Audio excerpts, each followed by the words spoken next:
D'abord, il faut reconnaître que c'est un point qui est valable de façon très temporaire, hein. C'est un yaourt, ça se périme vite et c'est à sortir du frigo et à mettre sur la table sans tarder, puisque bien sûr, chaque jour, chaque semaine de cette crise Covid, deuxième confinement, il y a des évolutions, il y a des nouveautés.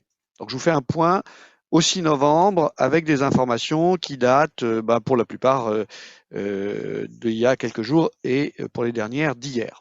Donc d'abord un petit peu de culture, c'est toujours intéressant. Je vous rappelle cette maxime, aide-toi, le ciel t'aidera, de, euh, de ce philosophe qu'on appelle en Europe Ésope, mais qui bien sûr s'appelle Aesopos, et comme ça vous pourrez briller ce soir à la table familiale en citant donc ce célèbre penseur grec dont La Fontaine s'inspirera plus tard. Néanmoins, il y a effectivement un certain nombre de mesures qui sont mises en œuvre pour nous aider, nous les entrepreneurs, et donc on va les passer en revue. Je les ai classées en quatre grandes familles. D'abord, les mesures dites d'urgence, hein, j'utilise les guillemets parce que c'est la terminologie officielle. Donc, je vous les redonne et je m'intéresserai sur l'une d'entre elles. Bien sûr, le report d'échéances fiscales, bien sûr, le chômage partiel. Hein, on en a parlé dans la cellule de crise de la semaine dernière. On en reparlera probablement ce soir pour comprendre comment on fait l'organisation du travail dans ces moments un peu particuliers. La nouveauté, c'est le report du paiement des loyers. Je vous décris la mesure rapidement. L'État indique qu'il s'engage à proposer un texte de loi qui fera bénéficier d'un crédit d'impôt de 30% les propriétaires en 2021, les propriétaires qui auront abandonné au moins un mois de loyer en octobre, novembre et décembre 2020. Alors, je vais redire ça tranquillement sous une autre forme moins administrative. Si votre bailleur, et sans doute qu'il faut que vous le demandiez, accepte de vous abandonner 1, 2 ou 3 mois de loyer pour cette fin d'année 2020, il aura peut-être, si l'Assemblée nationale et le Sénat votent cette mesure, ce qui est incertain, une réduction d'impôt, un crédit d'impôt de 30%, c'est un crédit d'impôt, de 30% de ce qui vous aura abandonné. Autrement dit, si vous abandonnez 3 mois, il aura un mois de crédit d'impôt valable en 2021 si, encore une fois, le texte de loi est bien voté. Alors, deux choses là-dessus. D'abord, c'est pas sûr que ça ébranle beaucoup le monde de l'immobilier, mais c'est une mesure qui peut vous permettre de rappeler votre propriétaire et de parler avec lui. Bien sûr, rien n'est moins certain, l'État n'est pas toujours capable d'aller au bout de ses promesses, mais en tout cas, ça vous permet, vous, de dire, écoutez, quand même, il y en a un tiers qui est payé par l'État, est-ce que vous voulez pas m'aider?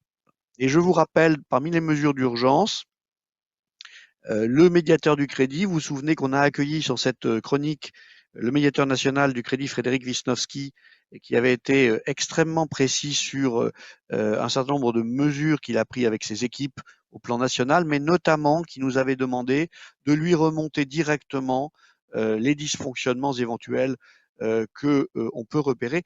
N'hésitez pas à saisir le médiateur régional du crédit dont vous dépendez et le cas échéant, faites-nous remonter les informations pour qu'on saisisse le médiateur national.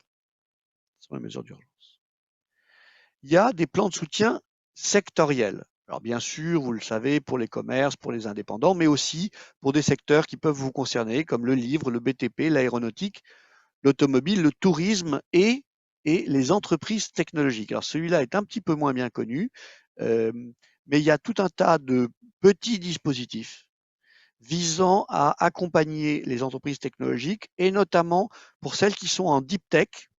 Il y a des dispositifs même pour celles-là. Hein. Donc, c'est un beau travail qui a été fait et je vous donnerai quelques points de repère pour aller retrouver le catalogue de tout ce que vous pouvez demander ou obtenir, en tout cas espérer obtenir. Il y a bien sûr ce que font les banques et BPI-France et les organismes de crédit ou les organismes financiers en général, troisième grande catégorie. Alors, parlons du PGE 2 minutes. Il sera donc disponible jusqu'au 30 juin 2021. Ça veut dire que si vous n'avez pas encore demandé le PGE, vous pouvez le faire. Je dirais même vous devez le faire. Et que si vous n'avez pas obtenu les 3 mois de chiffre d'affaires 2019, eh bien vous pouvez demander le complément. Hein. Et j'allais dire, ça dépend un petit peu de votre situation, mais si vous avez une entreprise qui est plutôt en bonne santé, avec des chiffres qui sont plutôt bons, c'est vraiment le moment d'aller le chercher. N'attendez pas que la difficulté soit devant vous, c'est le conseil qu'on vous a donné en mars, en avril. N'attendez pas que la difficulté soit là pour aller chercher les financements. L'objet de ces financements, c'est de garantir votre trésorerie pour les mois à venir. Donc, ça, c'est important. Et donc, vous avez jusqu'au 30 juin 2021, mais notre conseil, c'est allez-y maintenant. D'abord, c'est moins l'embouteillage. Et si vous avez la chance d'avoir de bons chiffres, si vous n'avez pas de bons chiffres, c'est une autre histoire. Le banquier vous dira probablement non. Mais si vous avez de bons chiffres, allez chercher les 3 mois. Deuxième nouveauté, l'allongement possible à 2 ans du différé d'amortissement. Hein. Donc il y avait 1 an de différé d'amortissement et entre 1 et 5 ans pour rembourser au choix du chef d'entreprise. Okay. Alors là maintenant, il y a 2 ans de différé d'amortissement si vous le souhaitez. Donc il faut le demander. D'accord. Et petit twist que personne n'a vu encore pour l'instant ou pas beaucoup, la durée maximum du prêt reste fixée à 6 ans.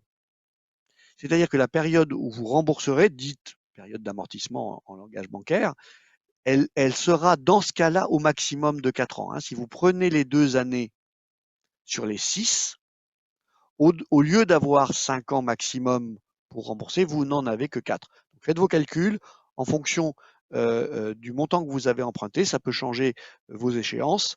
Et donc, là aussi, il faut faire une petite analyse financière avant de savoir si on demande le rallongement du différé à 2 ans. Enfin, troisième novation sur ces côtés bancaires et financiers, eh bien, il y a les prêts participatifs qui arrivent en cas de refus du PGE. Alors, 2 mots là-dessus.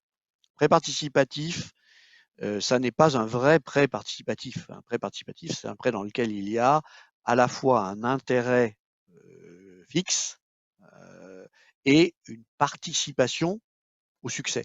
Donc, hein, c'est défini comme ça dans le Code monétaire et financier.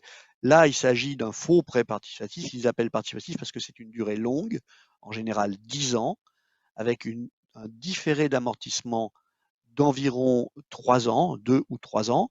Hein, donc, on est sur juste un prêt très long, ce qui est assez inhabituel. En France, on trouvait plus trop ces prêts-là. Et comme ils voulaient le rendre sexy, il y a un gars au marketing qui a dit on va appeler ça prêt participatif. Donc ça participe à rien du tout, mais c'est juste que quelque part, ça vous donne une ressource longue. Alors, pourquoi à la fois c'est intéressant et à la fois ça n'est pas encore tout à fait? C'est prêt participatif en cas de refus du PGE. Ils sont limités à 50 000 euros. Et donc, pour les entreprises de moins de 50 salariés, et puis après, c'est un autre dispositif pour les entreprises plus grosses. Et donc, il est évident que 50 000 euros, si on vous a refusé le PGE, ça ne va pas vous aider beaucoup. Hein. Donc, ce prêt participatif, il n'a pas beaucoup d'intérêt pour la plupart des entrepreneurs, mais il faut le mentionner au cas où ça pourrait être pour une toute petite entreprise une solution. On ne vous a pas donné de PGE, vous allez demander au médiateur du crédit qui échoue dans sa mission.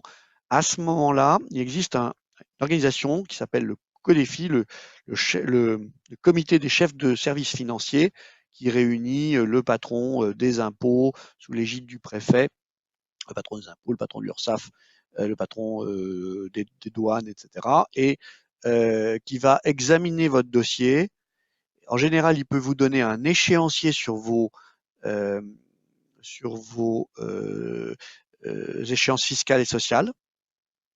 Et là, il a un outil en plus qui lui est donné, c'est la possibilité de vous faire un prêt de 50 000 euros en prêt participatif. Je ne pense pas que ça concerne objectivement grand monde, mais il faut le mentionner parce que c'est le prémisse d'une solution qui arrive en mars 2021 et dont je vous parlerai tout à l'heure. Enfin, je mentionne, parce qu'on en avait aussi parlé dans ces chroniques, vous pouvez obtenir un financement par l'affacturage dès la prise de commande et non pas seulement dès l'émission de vos factures. Et donc, pour un certain nombre d'entre vous qui êtes des industriels, vous savez que lorsqu'on a une prise de commande, on a éventuellement des achats à faire également pour préparer ces commandes et avant de facturer. Donc, il y a cette possibilité, il faut en profiter. Dernière grande catégorie d'aide, les dispositifs régionaux. Donc, chaque région a sa vision et ses contraintes et ses objectifs. Et je vous rappelle que la région est l'organe compétent en matière de politique économique dans la région, aide-moi Jean-Christophe, sur la subsidiarité, la régionalisation, voilà, l'État qui confie des missions à des organismes au plus près du terrain. Donc la région gère les dispositifs d'aide économique, par exemple, La décentralisation. la décentralisation, merci. Par exemple, dans la région Pays de Loire, sans trop de surprise, je vous en ai choisi un au hasard, il y a un appel à projet agritourisme et œnotourisme, d'accord, pour aider évidemment toute la structure économique importante dans les régions de la Pays de la Loire autour du tourisme et du tourisme autour de ces notions viticoles. Alors, comment est-ce qu'on trouve ces dispositifs régionaux, mais pas seulement? Les chambres de commerce ont mis en place un site internet assez bien fait qui s'appelle les-aides.fr au pluriel, donc les aides, les-aides.fr, et dans lequel vous trouverez finalement l'ensemble de ce qui est disponible. Hein, donc vous pouvez vous loguer, vous recherchez par type d'entreprise, type de secteur, dans quelle région je suis, etc., etc. Et sachez que certaines régions sont très en avance, d'autres moins, mais vous ne devez pas oublier ces guichets régionaux. Enfin, voici les dernières nouvelles du front, parce que tout ça, ça existe depuis déjà quelques jours.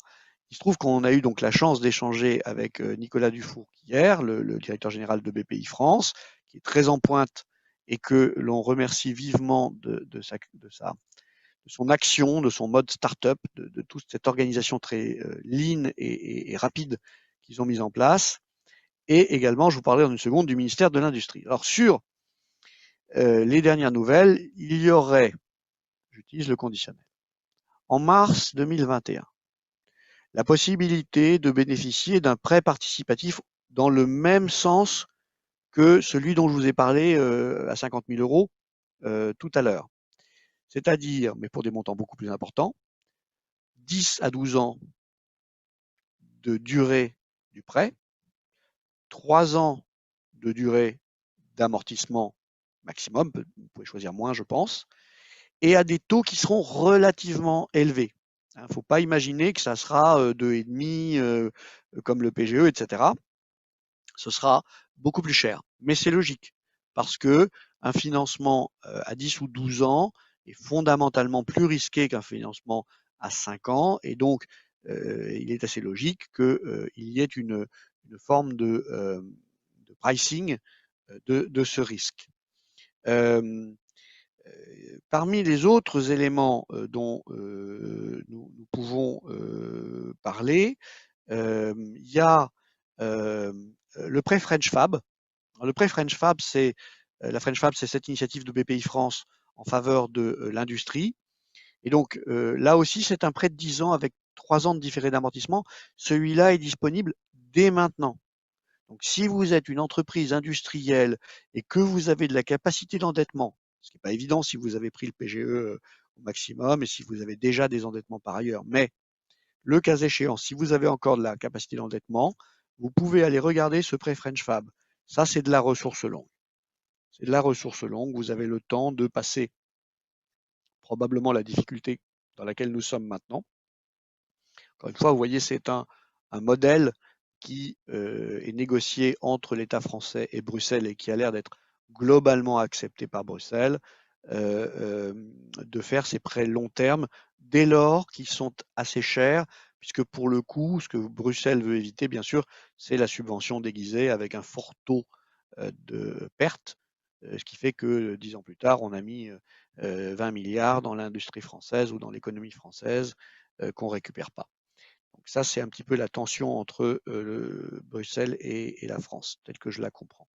Enfin, il y a une innovation qui s'appelle les obligations convertibles FAST, F-A-S-T, qui sont un dispositif de quasi-fonds propres.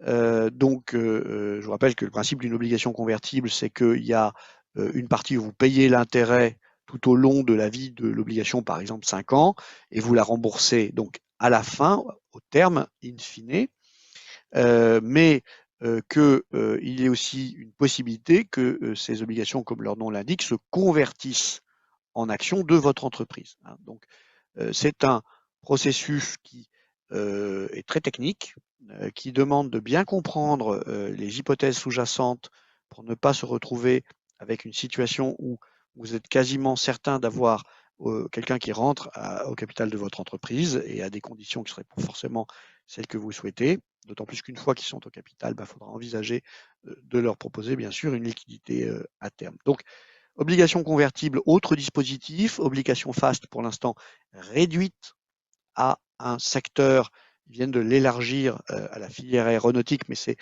très réduit pour l'instant. Ça peut être un modèle pour le futur. On pourra voir venir en 2021, on pourrait voir venir en 2021 une solution massive d'obligations convertibles qui serait proposée. Enfin, je vous fais un cadeau que on m'a fait hier, donc je le transmets parce que vous savez que les cadeaux, c'est fait pour être partagé. Il y a un appel à projet du ministère de l'Industrie qui a trouvé 40 millions d'euros pour faire des subventions, vous m'entendez bien, des subventions pour l'achat de machines numériques ou de dispositifs d'intelligence artificielle. Donc, dans le cadre de ce qu'on appelle l'industrie 4.0, donc cette innovation, il n'y a que 40 millions et ça sera sur la base de first come, first served. Donc, dépêchez-vous de déposer votre demande ce week-end. C'est peut-être déjà trop tard parce que 40 millions, ça va partir très très vite. Je vous ai mis le lien et Eugénie, peut-être tu peux le remettre dans les, s'il te plaît, dans les commentaires. Ça peut être l'occasion de financer quelques centaines de milliers d'euros d'investissement que vous n'auriez pas forcément fait, mais si on les finance pour vous, et bien du coup, ça peut vous donner un avantage concurrentiel. Donc je le redonne, c'est à durée de vie très limitée, ça c'est probablement un yaourt. Je ne sais même pas s'il y a encore 40 millions disponibles à l'heure où je vous parle, mais c'est vraiment à utiliser tout de suite. Conclusion. Les aides ne sont pas ciblées vers les entreprises en difficulté. C'est une information importante, il faut le comprendre. On se dit, quand j'ai des difficultés, on vient à mon secours, oui, mais on ne vient pas à votre aide. D'accord ? Donc, ça ne veut pas dire que vous ne pouvez pas obtenir quelques-unes de ces aides si vous êtes en difficulté, si votre entreprise est en difficulté. Ça veut juste dire qu'il faut comprendre qu'elles ne sont pas conçues pour cela. Elles permettront aux entreprises qui sont vues par l'extérieur comme solides de se renforcer. Comme dans chaque crise durable, on va se dire qu'un certain nombre d'entreprises vont avoir des difficultés, elles seront reprises par les entreprises les plus solides. Et donc, c'est un mécanisme dans lequel, si vous êtes modérément solide, vous êtes quelqu'un qu'on va vouloir aider et quelqu'un qu'on va vouloir accompagner dans une consolidation de son secteur. C'est très intéressant de regarder les aides sous cet angle-là. Enfin, bien sûr que c'est pas facile de demander ces aides, c'est parfois technique.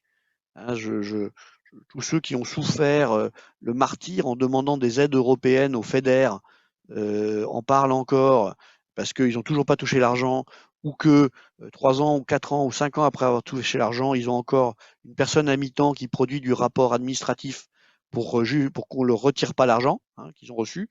Donc, demander des aides, c'est pas automatique. Il faut apprendre à le faire. Et bien sûr, il y a des conséquences. J'en parlais sur les obligations convertibles. Souscrire, émettre des obligations convertibles que quelqu'un va souscrire pour mettre de l'argent frais dans votre entreprise, ça peut paraître comme une très bonne idée. La conséquence, c'est que vous avez potentiellement un nouvel actionnaire à bord et que votre gouvernance devra tenir compte de toute façon, même pendant la période de convertibilité, où c'est encore une obligation et pas encore des actions, devra tenir compte du fait que vous avez une gouvernance donc avec un tiers à bord. Et donc, soyez vigilants, faites peser le pour et le contre avant de vous lancer dans tous azimuts dans la recherche de la moindre aide qui aurait aussi pour effet de vous éloigner de votre mission quotidienne. Voilà, donc toutes vos questions, si vous le souhaitez, eh bien, vous pouvez les poser dans le chat, bien sûr. Alors, pourquoi est-ce que...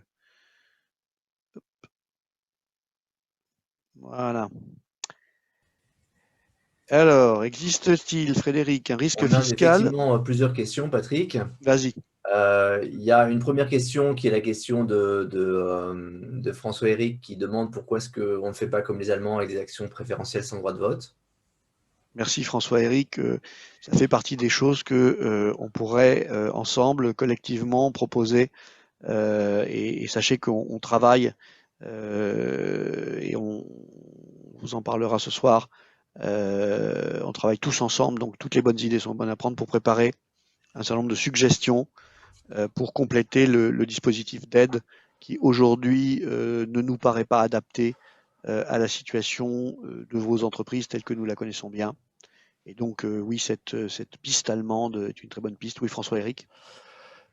Si ça t'intéresse, il y a un article assez intéressant qui a été fait par une personne que je respecte beaucoup, à savoir mon très cher père, sur le sujet il y a maintenant 2 mois, pour expliquer comment le faire, comment financer et comment le faire financer par les marchés, sans que ça coûte 1 euro à l'État et en faisant en sorte que ça ne pose aucun problème aux entreprises qui sautent, parce qu'il y en aura qui malheureusement sauteront, et qui permet aux entreprises, le jour où elles vont suffisamment bien pour avoir besoin de se vendre, avoir besoin de faire de opérations à capital, de pouvoir racheter à ce moment-là ce capital, et sinon de le maintenir. De maintenir. Bah, écoute, Et c'est une solution long terme qui intéressera les institutionnels d'un côté, qui devrait intéresser l'État s'il y avait un peu de visibilité, et ça permet de sauver des foulées d'entreprises qui sont en train de s'endetter à mort, bien sûr. et qui sauteront les unes après les autres dans les 3-4 prochaines années si elles ne sont pas refinancées. Oui, oui. On est, Je veux bien que tu nous passes l'article et qu'on en reparle ensemble. on est très intéressé, François-Éric, par ces questions. On avait déjà pas mal travaillé en 2008 sur le sujet. Notre idée et nos recommandations, en fait, on vous en parlera la prochaine fois, mais ça repose sur deux idées. La première, c'est qu'il faut envoyer de l'argent vite et avec le minimum de bureaucratie possible. Donc, notre idée première, c'est de dire, ben, il y a du PGE qui a été distribué. Le plus simple, c'est d'automatiquement doubler la somme sous forme d'action préférentielle. Alors, ce n'est pas si léger que ça en termes de bureaucratie, puisqu'il faut quand même faire une assemblée générale, etc. Mais ça peut s'automatiser, ça peut demander 15 jours de travail, et au moins, il n'y a pas un comité qui doit décider ou pas, etc.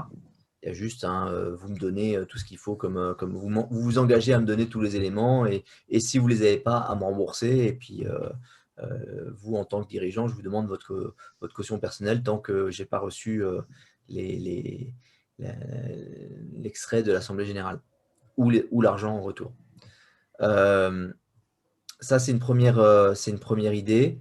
Et la deuxième idée, c'est que derrière, effectivement, tout ça peut assez facilement se titriser, puisqu'en fait, ça fait une espèce d'énorme obligation sur les PME françaises. Et au prix où est l'argent actuellement, la titrisation, elle a beaucoup de valeur. Et enfin, l'autre chose qu'on a envisagé, c'est d'utiliser ça pour relancer une petite industrie bancaire, c'est-à-dire faire réémerger des acteurs bancaires qui ont disparu parce qu'il n'y avait que des gros. Et donc pour ça, de mettre cet argent à disposition, et ça c'est du plus long terme, d'anciens experts comptables, d'anciens directeurs financiers qui seraient prêts à mettre eux-mêmes de l'argent sur la table, éventuellement avec leurs proches, et donc de leur apporter un multiple, ce qu'ils puissent investir dans des choses non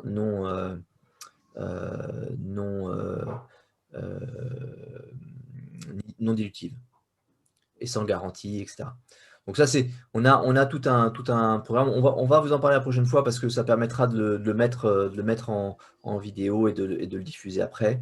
Mais ça fait longtemps qu'on y pense et qu'on en parle. Et c'est un bon moment, effectivement, pour le pousser maintenant. Alors, ça, c'est une bonne, des bons sujets qu'on évoquera notamment dans la cellule de crise ce soir. Merci pour l'article, François-Éric. Il y a la question de Frédéric, y a-t-il un risque fiscal que l'État mette en cause la demande de PGE plus tard? Alors, Frédéric, est-ce que tu peux nous expliquer où tu vois le risque fiscal? Oui, en effet, je me méfie. Alors, je suis partagé sur le PGE. Pourquoi? Premièrement, parce que si je ne souscris pas au PGE alors que mes concurrents le font, ils ont un avantage concurrentiel sur moi. Là où je suis méfiant, c'est, moi je me rappelle, je garde toujours à l'esprit l'article 44 sexies du Code général des impôts. En deux secondes, le gouvernement Raymond Barre avait, pour favoriser la création d'entreprises, avait déséquilibré le marché puisqu'il avait fait passer une loi qui était devenue loi fiscale et qui était 100% d'abandon d'impôts sur les sociétés les 2 premières années, 75% la troisième, 50% la quatrième et 25% la cinquième. Au bout de 4 ans, le fisc s'était emparé du sujet et avait contrôlé toutes les entreprises et avait retoqué 80% des entreprises parce que, bah oui, mais la virgule n'était pas au bon endroit, bah oui, mais ce n'est pas vraiment une activité nouvelle parce que vous avez cligné des yeux et donc ce n'est pas nouveau. De sorte que au bout de quelques années, cette disposition a été complètement vidée de sa substance et les experts comptables maintenant interdisent à leurs clients de le faire puisque c'est un contrôle fiscal et un redressement certain. Ma question, c'est est-ce que en souscrivant un PGE, on ne met pas le fisc, la main du fisc dans nos entreprises avec un risque de requalification qui dirait bah oui, mais vous n'y aviez pas droit, vous n'avez pas fait le truc correctement, etc. et je vous redresse. Alors, là, en l'occurrence, le risque, il ne porte pas sur l'entreprise, il porte sur la banque. Puisque dans le cadre du PGE, c'est la banque qui bénéficie d'une garantie. Et comme toujours, la garantie va être contestée. Et donc, très probablement, il faudra que la banque soit à même de montrer que vous deviez montrer que l'activité avait bien été impactée par le Covid. Et s'ils n'ont pas des éléments là-dessus, probablement on leur dira « Ah oui, mais du coup, nous, on ne peut pas vous faire bénéficier des garanties ». Donc ça, c'est un risque que les banques ont bien identifié. Hein. C'est pour ça qu'elles sont si prudentes à donner le PGE. La deuxième remarque, Frédéric, c'est qu'évidemment, l'État reprend d'une main ce qu'il donne de l'autre. Là, la beauté, c'est qu'il n'a rien donné, en fait, à part une garantie, c'est-à-dire la promesse que si ça tournait mal, il prendrait en charge la difficulté. Bon, les promesses n'engagent que ceux qui les écoutent. Néanmoins, il n'est pas inutile de mentionner qu'assez fréquemment, lorsqu'on obtient un crédit d'impôt recherche, lorsqu'on obtient une subvention, lorsqu'on obtient un financement, et ça existe depuis des années, de l'État, on va avoir une tendance des services de l'État à venir vérifier ce qui s'est passé. Et un des moyens de vérifier ce qui s'est passé, c'est le contrôle fiscal. Donc même lorsqu'il n'est pas fait pour récupérer l'argent, il y a une tentation naturelle de l'État à dire « Ok, je vous ai donné quelque chose, mais je vais quand même venir vérifier. » Bon. Donc, ce qui va peut-être nous sauver cette fois-ci, s'il y a plus de 560 000 entreprises qui ont obtenu le PGE et que ça dépasse très largement les capacités des services fiscaux à venir les contrôler toutes. Mais il faut s'attendre, comme à tout moment, d'avoir un contrôle URSSAF, un contrôle de l'inspection du travail, un contrôle de fiscal, un contrôle douanier. Hein. Je vous rappelle que vous êtes soumis à un certain nombre de règles mal connues relatifs, notamment pour tous les gens qui exportent aux règles des douanes. Donc on est dans un cadre où il faut considérer ça comme, de mon point de vue, business as usual. Vous devriez avoir tous les 2 ans, 3 ans, 4 ans, quelqu'un qui vient vous demander de lui démontrer que tout ce que vous avez fait est bien correct, ce n'est jamais tout à fait vraiment le cas, et après on en discute. Mais oui, il y a peut-être un risque, mais pas spécifiquement sur le PGE. Je pense par exemple que pour tous les gens qui ont demandé les 1 500 € d'aide en déclarant sur la plateforme du fisc le niveau de la TVA par rapport au niveau de la TVA de l'année dernière, s'ils étaient en dessous ou au-dessus de la réactivité, ça c'est extrêmement facile à vérifier. C'est une plateforme en ligne. Je pense que pour tous ceux qui se sont trompés ou qui n'ont pas mis le bon chiffre dans la plateforme pour demander ces 1 500 € d'aide, je pense que là, il y aura du contrôle automatique. Beaucoup plus facilement que sur le PGE. Voilà, Frédéric. Mais toujours vigilance. Merci beaucoup. Bien vu. Voilà. Je vous remercie pour vos questions. On va continuer la conversation offline. Jean-Christophe? Eh bien, on se retrouve pour ceux qui se sont inscrits à la cellule de crise de ce soir. Et d'ici là, je vous suggère de passer un bon week-end, de bien se décontracter, de profiter du peu de soleil qu'il y a, même s'il est trop bas dans le ciel pour faire de la vitamine D. Il contribue néanmoins à baisser votre tension artérielle par la création d'oxyde d'azote, donc c'est une bonne chose. Et alors évidemment, sortez avec vos papiers. Et on se retrouve vendredi prochain à 10h30, comme d'habitude. À bientôt. Merci. Merci beaucoup. Bonne journée. Salut à tous.